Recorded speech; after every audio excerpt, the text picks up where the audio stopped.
Nah, Assalamualaikum warahmatullahi wabarakatuh. Pada kesempatan kali ini, kita akan membahas mengenai operasi bentuk aljabar ya. Nah, yang pertama itu mengenai penjumlahan dan pengurangan. Langsung aja yuk. Nah, di sini perhatikan bentuk aljabar berikut. Ibu di sini memiliki bentuk aljabar 2x kuadrat ditambah 3x ditambah 4. Nah, di dalam bentuk aljabar ini terdapat unsur-unsur bentuk aljabar. Yang pertama itu ada suku. Nah, suku itu apa sih? Suku adalah bagian dari bentuk aljabar yang dipisahkan oleh tanda tambah atau kurang. Di sini yang dipisahkan oleh tanda tambah atau kurang yang mana? Iya, yang warna kuning ya. 2x kuadrat, kemudian 3x, dan 4. Jadi 2x kuadrat ini disebut dengan suku. Kemudian 3x juga disebut dengan suku. Dan 4 juga disebut dengan suku. Jadi di sini memiliki 3 buah suku. Kemudian ada juga yang disebut dengan variabel. Variabel itu adalah lambang pengganti suatu bilangan yang belum diketahui nilainya. Kira-kira di sini yang belum diketahui nilainya yang mana? Iya, x kuadrat dan x. Yang warna pink ya. Berarti ini yang disebut dengan variabel. X juga sama disebut dengan variabel. Kemudian ada yang disebut dengan koefisien. Koefisien itu adalah angka yang berdekatan dengan variabel. Nah, angka yang berdekatan dengan variabel berarti yang mana? Iya, yang 2 dan 3. 2 dan 3 berarti disebut dengan koefisien. 3 juga sama, disebut dengan koefisien. Kemudian terakhir ada yang disebut dengan konstanta. Konstanta adalah suku dari suatu bentuk aljabar yang berupa bilangan dan tidak memuat variabel. Kira-kira dalam bentuk ini, yang tidak memuat variabel yang mana? Yang tidak memiliki variabel? Iya, yang 4. Berarti ini yang disebut dengan konstanta. Sampai situ mengerti ya? Sekarang kita lanjut lagi. Nah, perhatikan ya, di sini itu ada yang namanya monomial, binomial, trinomial, dan polinomial. Yang membedakan adalah jumlah sukunya. Jika memiliki satu suku, nih ya, negatif 3A. Berarti negatif 3A ini memiliki satu buah suku. Disebut dengan monomial. Kemudian 4x tambah 7. Berarti ini satu suku, ini dua. Berarti dia memiliki dua buah suku. Namanya binomial. Kemudian ini punya berapa suku nih? 1, 2, 3. Berarti 3 buah suku namanya trinomial. Kemudian ini kita hitung. 1, 2, 3, 4. Nah, kalau lebih dari 3 suku, mau 4, 5, 6, dan seterusnya, itu yang disebut dengan polinomial. Lanjut lagi.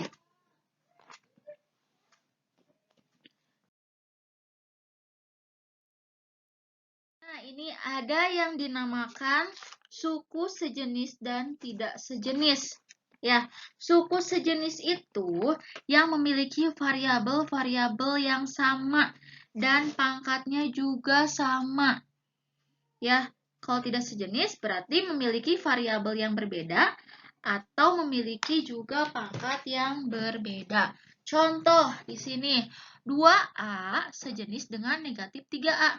Jadi yang dilihat variabelnya, ini variabelnya A, ini juga A. Makanya dia dibilang sejenis.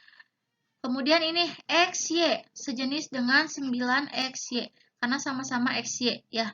Terus ini X kuadrat Y, 12X kuadrat Y sejenis dengan negatif 5X kuadrat Y. Jadi yang dilihat adalah variabelnya ya. Yang dilihat adalah variabelnya.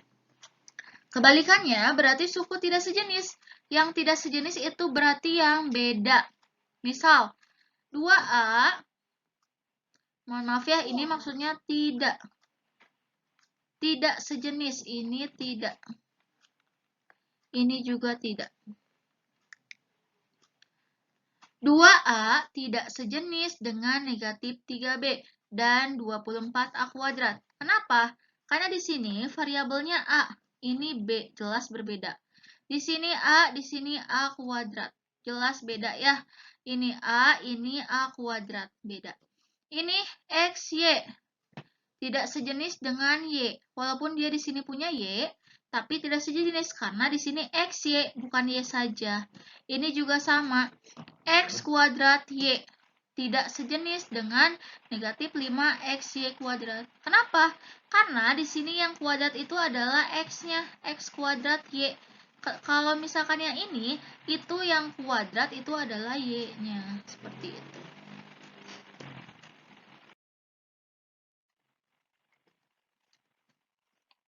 Nah, sekarang contoh, tentukan unsur-unsur dari bentuk aljabar. 4P kuadrat tambah 7Q min 8. Di sini, koefisiennya yang mana? Koefisien itu, tadi kata Ibu, adalah angka yang berdekatan dengan variabel. Di sini variabelnya adalah P kuadrat dan Q. Berarti koefisiennya angka yang berdekatan, berarti 4 dan 7. Nih, 4 dan 7. Variabelnya mana? Nilai yang tidak diketahui. Berarti P kuadrat dan Q.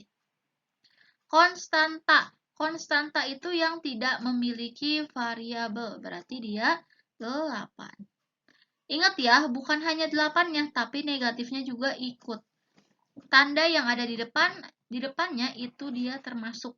Ya, gitu. Nah ini bentuk aljabar dalam masalah sehari-hari. Bu Cika adalah seorang pengusaha kue. Suatu ketika Bu Cika mendapat pesanan membuat berbagai macam kue dalam jumlah yang banyak.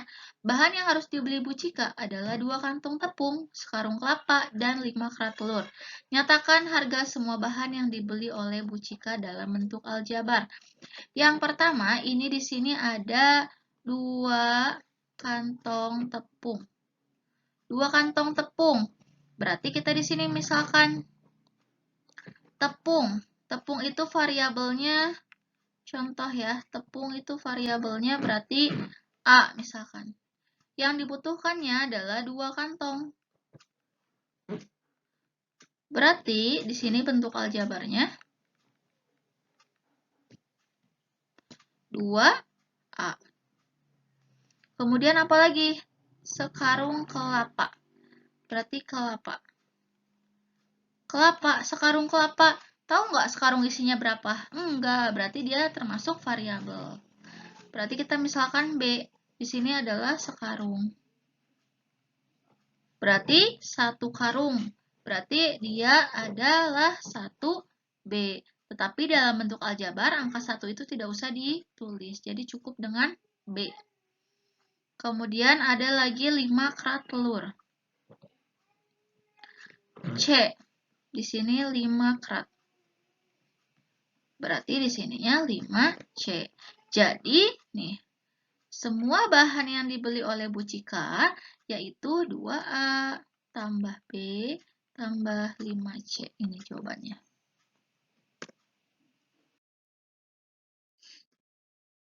Nah, di sini penjumlahan bentuk aljabar. Contoh, nih ya. Oh iya, bentuk aljabar itu seperti yang tadi Ibu sudah bilang, dapat dijumlahkan atau dikurangkan hanya jika suku-sukunya sejenis. Ya, jadi kalau mau dijumlahkan atau dikurangkan kalau sukunya itu sejenis. Contoh, 4X tambah 2X. Berarti 4 ditambah 2X. Berapa? 4 tambah 2, 6X. Gitu. Gampang ya. Kemudian, nih, A kuadrat tambah B kuadrat tambah 12AB dikurangi 10AB tambah 3B kuadrat. Nah, di sini suku-suku yang sejenisnya yang mana? Suku yang sejenisnya adalah nih, B kuadrat dengan 3B kuadrat. Kemudian mana lagi yang sejenis? 12AB dengan negatif 10AB. A kuadrat mana? Ada temennya nggak? Enggak. Kalau nggak ada berarti kita tulis lagi di bawahnya. Nah ini ya, pada bentuk aljabar, suku yang sejenis adalah B kuadrat dengan 3B kuadrat, 12AB dengan negatif 10AB. Jadi, A kuadrat tambah B kuadrat tambah 12AB dikurangi 10AB tambah 3B adalah, tadi kata Ibu apa? Karena A kuadrat tidak punya temannya, berarti kita tulis lagi A kuadrat di bawahnya. A kuadrat tambah B kuadrat, karena sejenis dengan yang ini udah A kuadrat, B kuadrat dengan 3B kuadrat. Berarti A kuadrat tambah B kuadrat tambah 3B kuadrat, baru ke sini. Tambah 12AB dikurangi 10AB. Kalau sudah sampai sini gimana? Tinggal dijumlahkan. A kuadrat ditulis lagi, turun ke bawah karena tidak punya kawan. Kemudian B kuadrat tambah 3B kuadrat. B kuadrat artinya dia 1. 1B kuadrat tambah 3. 1 tambah 3, 4. 4B kuadrat tambah 2AB. 12 kurangi 10, 2AB. Kemudian, contoh nomor 3. Tentukan penjumlahan 8A tambah 7B dengan 2A dikurangi 3B. Nih, 8A tambah 7B. Di sininya dengan penjumlahan, berarti ditambah. Tambah 2A dikurangi 3B. Tinggal dijumlahkan. Yang samanya yang mana? 8A dengan 2A. Berarti 8A tambah 2A. Kemudian mana lagi? 7B dengan negatif 3B. Berarti 7B dikurangi 3B. Tinggal tambahin. 8 tambah 2, 10. Ininya apa? A. 7B dikurangi 3B. 7 kurangi 3, 4B. Gitu. Nah, ini bentuk pengurangan. Pengurangan bentuk aljabar. Ada catatannya ya. Jika pengurangan A oleh B, artinya A dikurangi B. Ya, kalau oleh berarti artinya yang depan dikurangi yang belakang. Nih. Kemudian, jika pengurangan A dari B, artinya belakang dulu kurangi depan. Maksudnya gimana sih, Bu? Contoh soal.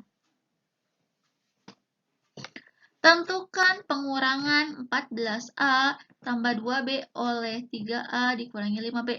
Oleh, ya.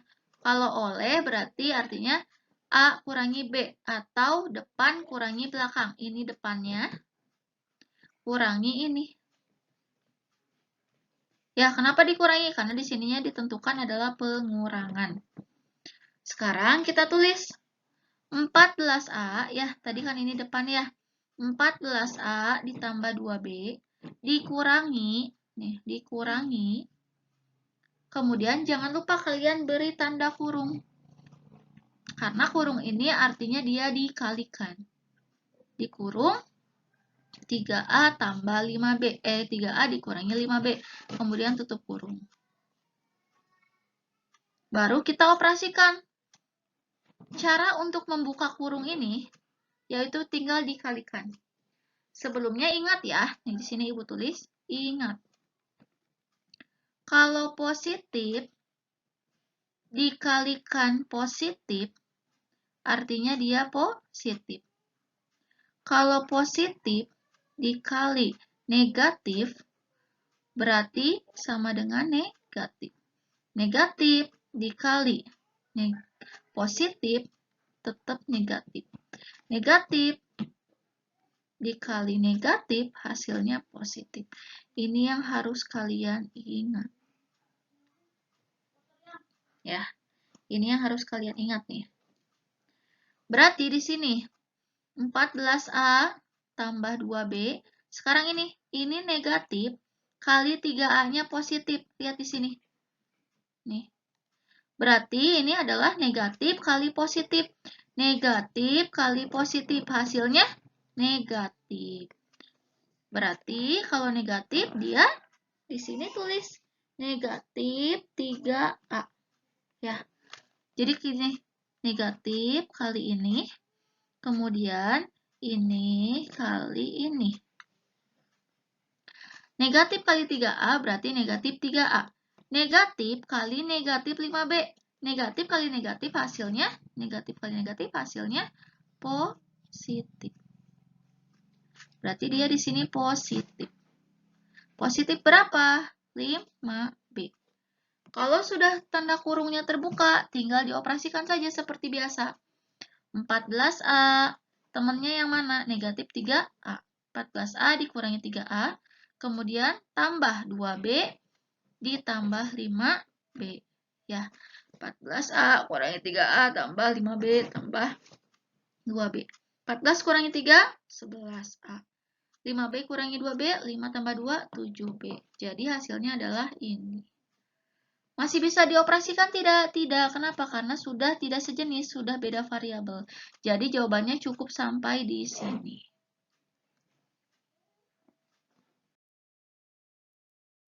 Nah, ini contoh soal yang kedua. Tentukan pengurangan 9A tambah 5B kurangi 6 dari 15A kurangi 4B tambah 2. Caranya yang pertama sama seperti tadi. Kalau di sini, kalau tadi itu oleh, kalau ini adalah dari. Ya, kalau dari, ingat yang tadi, kalau dari itu pengurangan A, Ibu tulis di sini ya. Pengurangan A dari B artinya B kurangi A. Atau jika pengurangan depan dari B artinya berarti dibalik belakang kurangi depan. Berarti yang mana yang belakang? Yang ini. Ini kita kerjakan terlebih dahulu. Berarti 15A dikurangi 4B tambah 2 dikurangi yang depan. Yang depan yang mana? Yang ini. 9A tambah 5B kurangi 6. Nih lihat ya. Tadi yang mana yang belakang? Nih 15A dikurangi 4B tambah 2 dikurangi. Kenapa dikurangi? Karena pengurangan. Dikurangi tanda kurung yang depan. 9A tambah 5B kurangi 6. Sama dengan caranya yang ini kita tulis lagi. 15A min 4B tambah 2. Cukup sampai di situ. Kita operasikan yang ini. Negatif kali positif. Berarti negatif kali positif hasilnya negatif. Berarti negatif 9A. Kemudian yang mana lagi? Nih. Kemudian ini negatif kali positif. Negatif kali positif hasilnya negatif. Berarti ini sini juga negatif. Negatif berapa? Negatif 5B. Nih. Kemudian ada satu lagi nih. Berarti yang ini kalikan lagi ke sini. Negatif kali negatif. Hasilnya positif. Berarti positif berapa? Positif 6. Setelah tanda kurungnya terbuka, baru kita bisa operasikan. Berarti kita tulis di sini yang samanya yang mana? 15A, kawannya yang mana yang A lagi? Nih, ganti warnanya ya. 15A samanya dengan negatif 9A. Berarti 15A dikurangi 9A. Kemudian yang mana lagi? Di sini negatif 4B. Tulis dulu negatif 4B. B, ada kawannya yang mana? Yang ini, B. Negatif 5B. Kemudian, tambah 2. Lihat, 2 ada variabelnya tidak? Tidak. Kita tulis dulu 2 ke sini. Mana yang tidak ada variabelnya? 6, positif 6. 2 tambah 6. Tinggal dihitung deh. 15 kurangi 9, 6. 6 apa? 6A. Kemudian ini, negatif 4B dikurangi 5B. Artinya punya utang 4, ngutang lagi 5. Berarti utangnya makin banyak. Utangnya berapa? 9. Tadi 9 itu utang, berarti dia negatif. Negatif 9B. Berarti ini ke sini. Berarti tinggal ini, positif 2, positif 6. Punya uang 2, ditambahin lagi 6, berarti 8. Lihat lagi di sini. Ini A, ini B, ini 8. Ada yang bisa disatukan lagi? Tidak bisa, berarti jawaban akhirnya adalah ini. Seperti itu ya, itu adalah penjumlahan dan pengurangan bentuk aljabar. Selanjutnya, materi selanjutnya kita akan ke perkalian dan ke pembagian bentuk aljabar. Sampai di sini dulu. Assalamualaikum warahmatullahi wabarakatuh.